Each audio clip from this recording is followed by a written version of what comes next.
Olá, minhas queridas, nós estamos em mais um estudo, o terceiro estudo da Palavra de Deus. Hoje o tema é santificação. Nós vimos ontem que Jesus veio nos salvar. E a Bíblia apresenta a salvação em três tempos: o passado, o presente e o futuro. O que Jesus fez por nós no passado, né? O que Ele está fazendo por nós hoje na justificação, que nos liberta da penalidade do pecado. E o que Jesus faz por nós no presente é a obra da santificação, que nos liberta do poder do pecado. É sobre isso que o pastor Arilton vai falar conosco hoje. Eu quero que você hoje preste atenção, porque isso vai fazer a diferença na sua vida. Que Deus abençoe nesse estudo. Já já nos vemos. Jesus estava aqui na sinagoga de Cafarnaum ensinando sobre o reino de Deus, quando de repente a cerimônia foi interrompida por um agudo grito de terror. Um jovem ficou possesso de espírito maligno e, apontando para Cristo, declarou: "Bem sei que és o Santo de Deus. A que viestes?"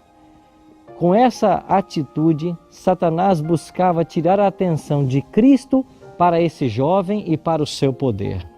Nesse momento, Jesus percebeu nesse jovem uma alma aprisionada por Satanás. Mas o interessante dessa história é que nós percebemos que Jesus foi reconhecido como Santo de Deus por homens, anjos e até por demônios. O que significa ser santo? O que a Bíblia ensina sobre santificação? Vamos aprender um pouquinho mais a respeito desse tema no estudo de hoje.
A Bíblia apresenta a salvação em três tempos: passado, presente e futuro.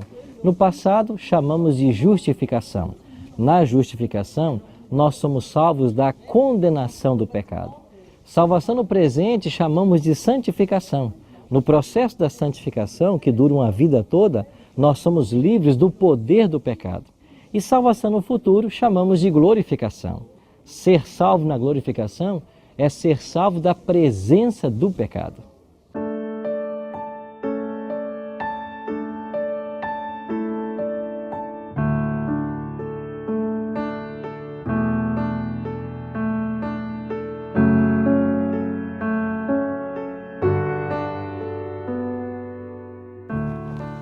Jesus era mestre por excelência e ele gostava de falar através de parábolas e analogias. Falando sobre o nosso crescimento em graça, o nosso relacionamento com Ele, Jesus contou a parábola da videira e disse: "Vós sois os ramos, eu sou a videira verdadeira."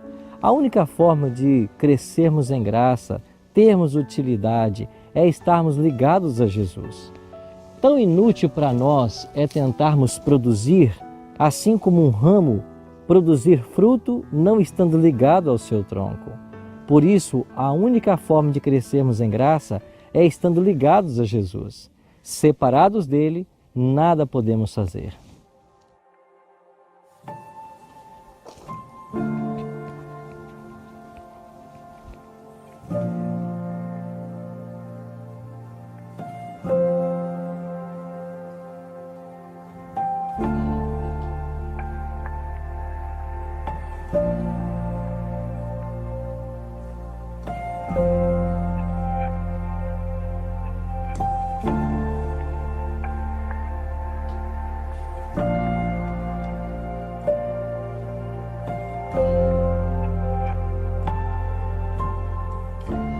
Como podemos crescer em graça?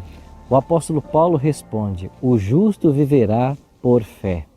Nós não temos o poder de expiar nossos próprios pecados, mas podemos ir a Cristo. E o mesmo poder que nos transformou a princípio nos fará crescer em graça. Nossa oração deve ser: Senhor, toma-me para ser inteiramente teu. Aos teus pés deponho todos os meus projetos. Usa-me em teu serviço, permanece comigo e permita que toda a minha obra se faça em ti.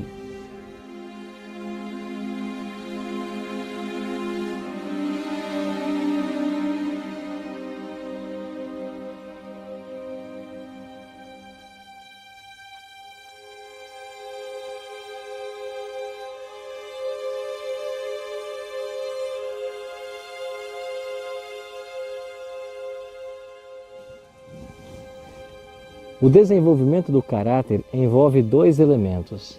Primeiro, a consciência daquilo que é certo, de acordo com a luz recebida. Segundo, a obediência a essa consciência. Logo, a vontade humana ela tem um importante papel no desenvolvimento do caráter. Antes de conhecer a Cristo, a nossa vontade estava sob o domínio de Satanás. Nós agimos voltados para o pecado.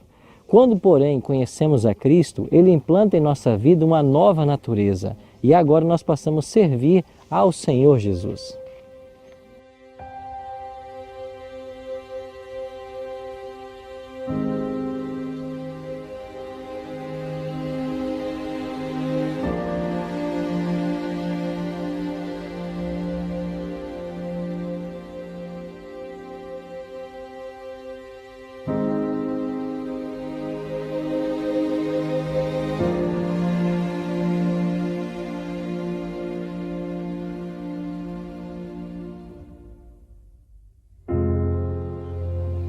O crescimento na vida espiritual não é diferente do crescimento da vida física.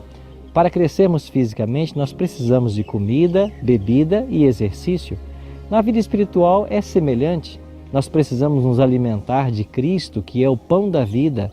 Precisamos beber da água da vida e precisamos também testemunhar a outros, que é o exercício na vida espiritual. Só assim se pode crescer em graça e santidade.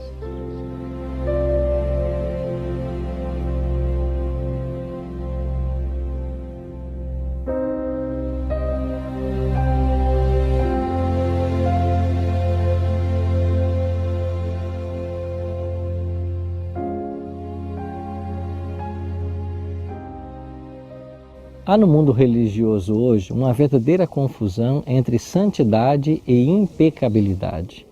Santidade nada tem a ver com impecabilidade. Somente Cristo é sem pecado. Santidade tem a ver com estarmos perto dele. E quanto mais perto de Jesus, mais perceberemos a sua santidade e a nossa pecaminosidade. Todo aquele que crê em Jesus como seu Salvador, por mais irrepreensível que seja a sua vida, ele nunca vai declarar estar sem pecado. Porque Jesus é o nosso modelo, mas é um modelo que cada vez que você se aproxima dele, ele se projeta para mais longe, porque ele sempre será o nosso modelo. Então, santidade é estar na presença dele, é permitir que a vida santa de Cristo seja imputada em minha vida. E quando eu for levado diante do tribunal, eu não serei condenado pelos meus pecados, porque é Cristo que habita em mim. E como o Pai não pode condená-lo porque ele não tem pecado, eu sou salvo por sua graça. Uma vez compreendido o tema da santidade, eu pergunto: não quer você se aproximar de Cristo cada vez mais e ser santo como Ele é? Jesus prometeu que viria e veio. Ele prometeu que morreria e morreu. Ele prometeu que ressuscitaria e ressuscitou. Ele prometeu que vai voltar. Espere. Minhas queridas, como foi o estudo de hoje? Vocês compreenderam sobre a santificação. É um processo, não é? Ela não deve ser confundida com a impecabilidade, com não pecarmos. Eu vou contar uma história para vocês.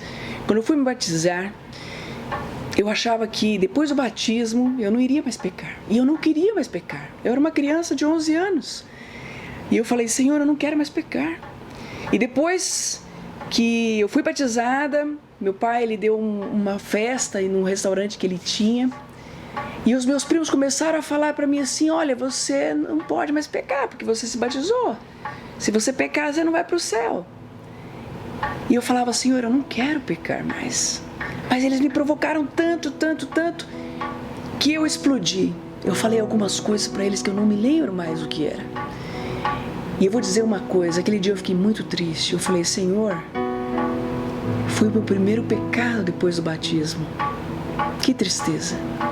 Mas conforme o tempo foi passando, eu fui vendo que a nossa natureza é uma natureza caída, que nós vamos estar ainda nessa pecaminosidade até o momento da volta de Jesus. E ao longo da minha vida, eu percebo que Deus, Ele tem feito mudanças e transformações. E na sua vida também isso vai acontecer. Na minha isso está acontecendo. E Deus ele tem um plano e um propósito para a sua vida. E Ele quer nos fazer diferentes todos os dias. Por isso que todos os dias nós precisamos andar com Ele, para que nós possamos saber qual é a vontade dEle. E Deus vai dar aquilo que nós não conseguimos. Vamos fazer uma oração para nós terminarmos nosso estudo. Deus, muito obrigada porque o Senhor veio a este mundo nos salvar e nos dar, Senhor, o Teu poder para nós vencermos provações, tentações, dia a dia. Cuida, Senhor, da nossa vida para que nós possamos ser santificados por Ti através do Seu sangue. Cuida de nós, transforma-nos em nome de Jesus. Amém. Queridas, não esqueçam, a palavra de Deus é aquela que vai fazer a diferença para a sua vida e para o seu lar. Que Deus abençoe e até o próximo estudo.